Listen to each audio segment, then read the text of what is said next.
It is not every day I come across a pop artist who is also a life coach. Morgan Beard has dedicated her life to using creativity to heal and empower. Managing depression and anxiety since age 13 made personal development a non-negotiable.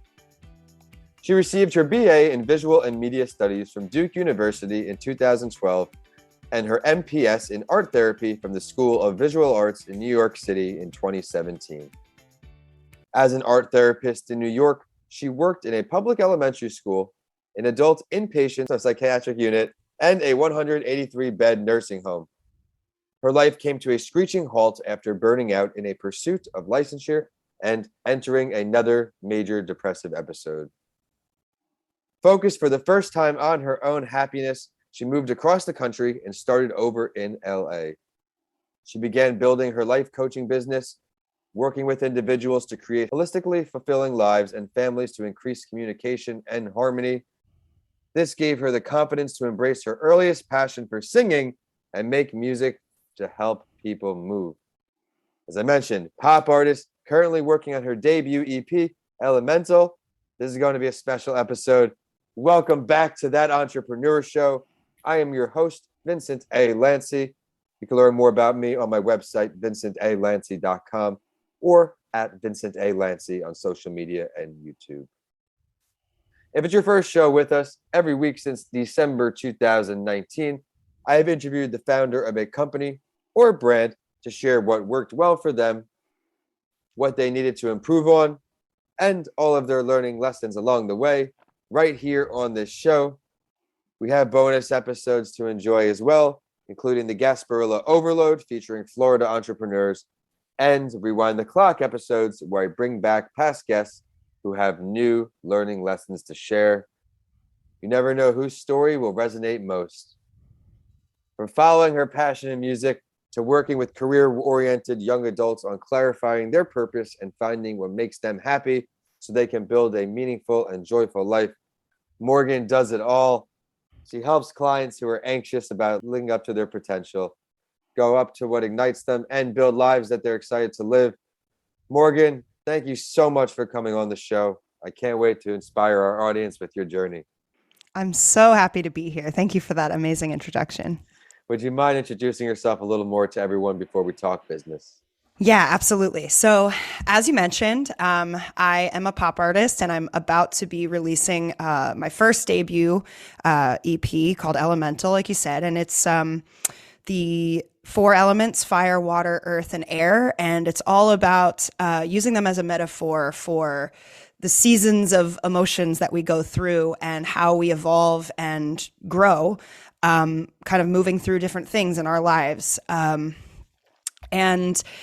it's kind of an arc of what I've done with myself in terms of my own personal development and also, what I'm helping my clients do as a life coach. I call myself a creative life coach because, as you mentioned, my background is in art therapy. So I learned all about how the creative process intertwines with psychology and psychotherapy to help people really self-discover on a deep level, like penetrate from their conscious mind to their unconscious, their subconscious, get into their body and have kinetic experiences. And all of that is really, really powerful for stress relief, for empowering yourself on an individual level to start to get into your creativity, all of that thing. I think that stuff is essential. Do you mind if I curse on this show, or is that not a no-go? There's just a box I need to click for explicit. Okay, I'm planning on being explicit, so get ready to click that box. But yeah, so my story is kind of like I've always been juggling these elements of how do I merge my desire to help people with my own sense of creativity and artistry. And that's what I help my clients do as well. When I moved from New York to LA, I went from, New York and the East Coast, which is where I spent most of my life, very kind of linearly focused. It's like, advance your career, do this. It's a little bit like narrow-minded on that. Yes. And it can be really stressful and lead people to lead lives that aren't super well balanced between work and play and don't nurture all of the aspects of who they are. Very expensive. And when I moved, it's expensive. Very expensive. And they take a lot of your money in taxes. So I stay here in Florida. Nice. I mean, Florida's gorgeous. I considered that when I was trying to move away from New York because I wanted sunshine.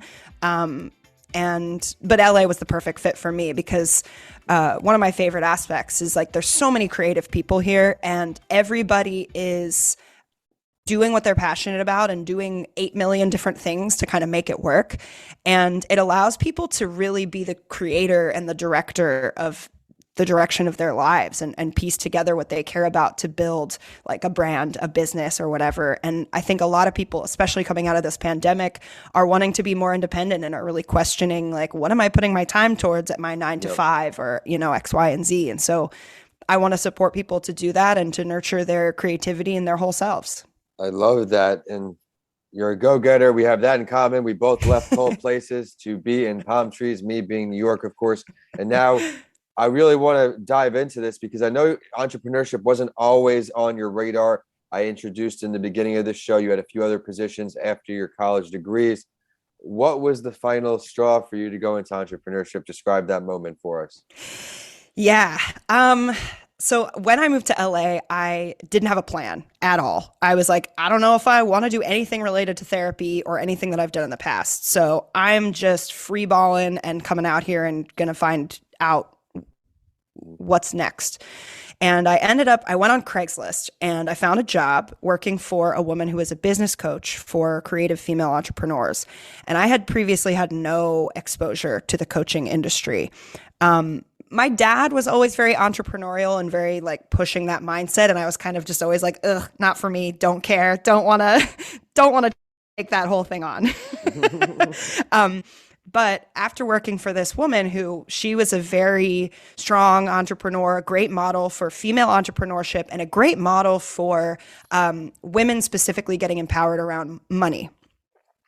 And I had never been exposed to anything like that, mindset stuff, all that stuff.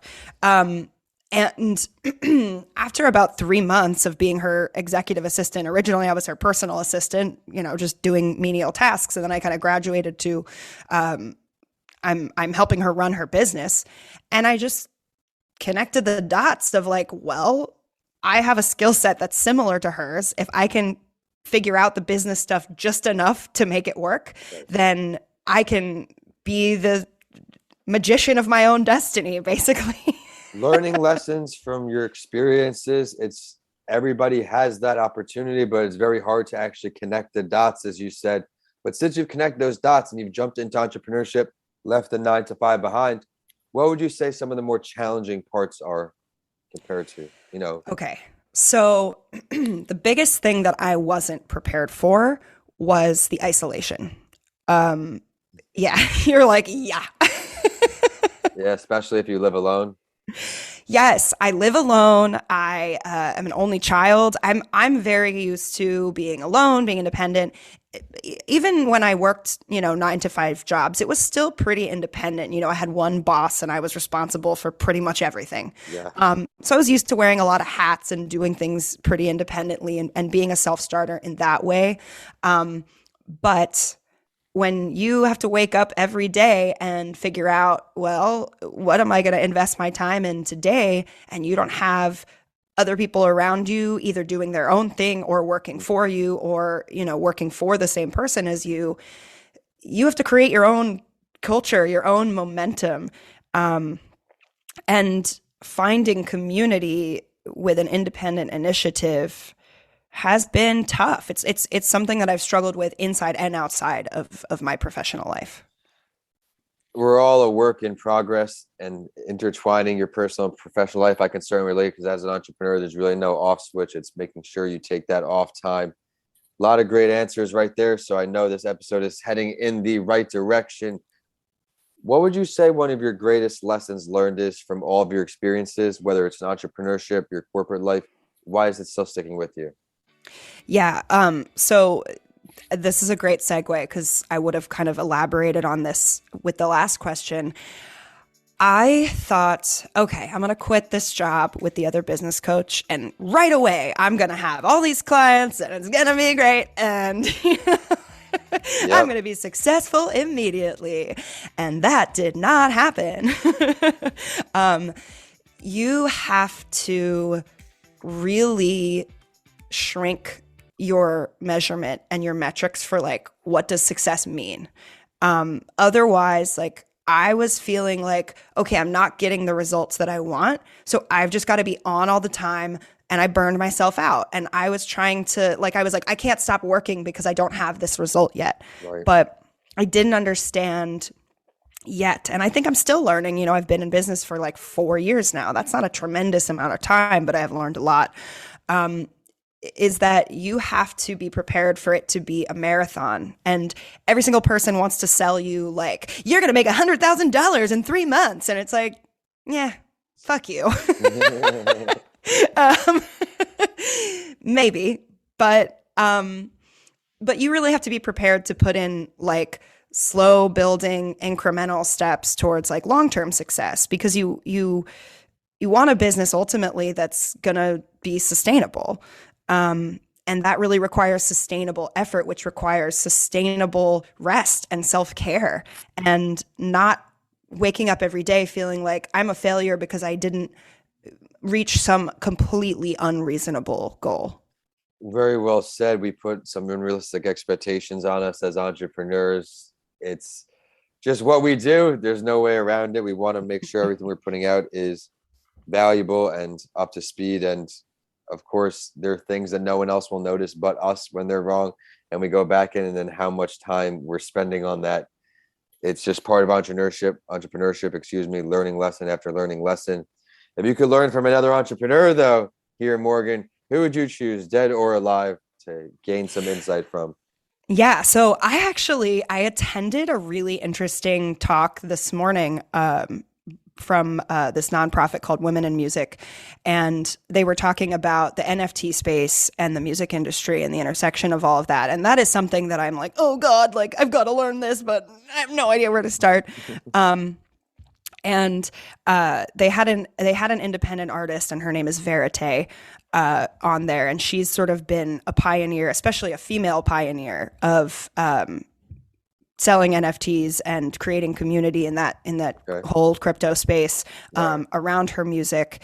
And that, I mean, there are a million people I could name that are doing amazing things, of course, but that was something that I was like, whoa, this is like so right now. Mm-hmm. And she talked about that we're really in this kind of like play space with it right now. We're in this like sandbox area where people are just trying shit and throwing it against the wall and seeing what sticks. Exactly what's going on right now. Yeah. Yep. And I just felt like, damn, that is brave as hell. And it really also reminds me that anyone can step up and be, a pioneer in this way right now, because the future is being defined as we speak. So that was really inspiring, if not initially overwhelming, but I really respected the hell out of that approach of just like, hey, try stuff, experiment, see if it works, and learn. Unfortunately, we're never going to know if something works until we give it a try. Scariness is what happens before you try, but like anything in life, once you try it once, the second time is usually a little less stressful, a little less anxiety riddled, you could say. But if you could pick a place for this meeting to happen, where would that place be? This meeting with her, if I was going to meet with her, oh my God. I mean, a karaoke bar. Karaoke bar. I would just want to hang out and sing covers of old songs and chat over a drink, Stay loose. And I like that. Never know where the ideas will flow from when you're having fun. But I think it's a great time for the Spotlight story. And I can't believe we have not done this journey yet, as we are 2 years into this show. If it's your first time with us, towards the end of the show, my guest and I go over another entrepreneur's journey to give you a new perspective. And as we have the next big pop star on the show today, I will introduce the journey of one of the biggest in history, Madonna. Talk about an entrepreneur segueing from one business to the next. Let's talk about some of the achievements she's had. She's a 2-time MTV Music Award winner, MTV Europe's Music Award winner, Grammy Award winner, Brit Award, Golden Globe Award, Billboard Music Award. And that's not all. She once earned $5 million in the 1980s. So imagine how much that was then for starring in a Pepsi commercial that never even aired. She's sold over 200 million records worldwide, and now I'll introduce you to a little more of her on the personal side. She's had many famous relationships: Michael Jackson, Sean Penn, Dennis Rodman, you name it. Married to actor Sean Penn, divorced, married director Guy Ritchie, divorced, has 4 kids. She's an American singer, songwriter, and known as a businesswoman. She's been in many, many movies, attended St. Andrew's School after completing her high school education in Michigan, went to University of Michigan, but of course she dropped out to pursue this career, went to New York, odd jobs, waitress, nude art modeling, dance training, becoming a member of the Breakfast Club. We all have different memories with Madonna. Me and my grandmother used to watch A League of Their Own. We're talking about all of these Madonna hits. What's your favorite part of the Madonna entrepreneurial journey, Morgan? Okay, so I'm so glad we're spotlighting her because she is someone who I look up to tremendously. And like you said, I have memories of like listening to her music. Like, you know, I was growing up in the 90s, and like in the early 90s, my dad had a CD of her, and I just remember singing and dancing to it, and she just had everything. She was, wow, she's this one name pop icon. And I think for me, what I gravitate to the most about her and respect the most about her is she can wear so many skins, and she's evolved so much. She's gone through so many cycles and cycles and cycles. And, you know, that, like I was saying before, I mean, that's an incredible amount of sustainability and long-term viability, not just as an artist, but as a business person. I mean, I mean, it's like all hail Madonna, you know, she's incredible. And the ability to stay relevant, having relevancy decade after decade after decade. And sky's the limit for her. She just, anything she saw that she could possibly get into, she gave it a try, which is something I want to thank you so much for bringing up before. You never really know what can happen until you try it out. I also want to thank you for showing the audience the sky's the limit, life coaching, pop music, spread your wings, follow your passions, and eventually I'm a firm believer that one will stick. Of course, your lessons learned was spot on. I want to now ask you to let us know where we can find you, where we can find your music, the life coaching, everything, Morgan. Hell yeah. Okay. So my website for the music is IamMunie, IamMunie.com. And I Am Money is also my TikTok handle, my Instagram handle, you know, all the things. So that's for the music. And then for my coaching, my name is Morgan Beard, MorganBeard, morganbeard.coach. That is my website for my coaching. And you can connect with me there, see what I've got to say, and see if what I said resonates with you. You want to chat, you want to work with me, whatever. I love talking to people. I love collaborating. I love helping. And I would love to hear from anyone out there who resonates with what I've been saying. Thank you so much for sharing that. Everyone listening on, be sure to go check out everything she has to offer. She is a great resource to have. We are at That Entrepreneur Show on all social media. Besides Twitter, because of the character limit, we are at Podcast by Lancey. I am at Vincent A. Lancey on YouTube, social media, and my website is vincentalancey.com. My latest book is Mental Health Week, the go-to book for elementary school students to level up their mental health in a fun way. As always, we are going to end the show with a quote from our spotlight entrepreneur. No matter who you are, no matter what you did, no matter where you've come from, you can always change, become a better version of yourself. Everyone listening on, thank you so much for supporting another episode, and we will see you next week on That Entrepreneur Show. Morgan, thank you for stopping by. My pleasure. Thank you so much.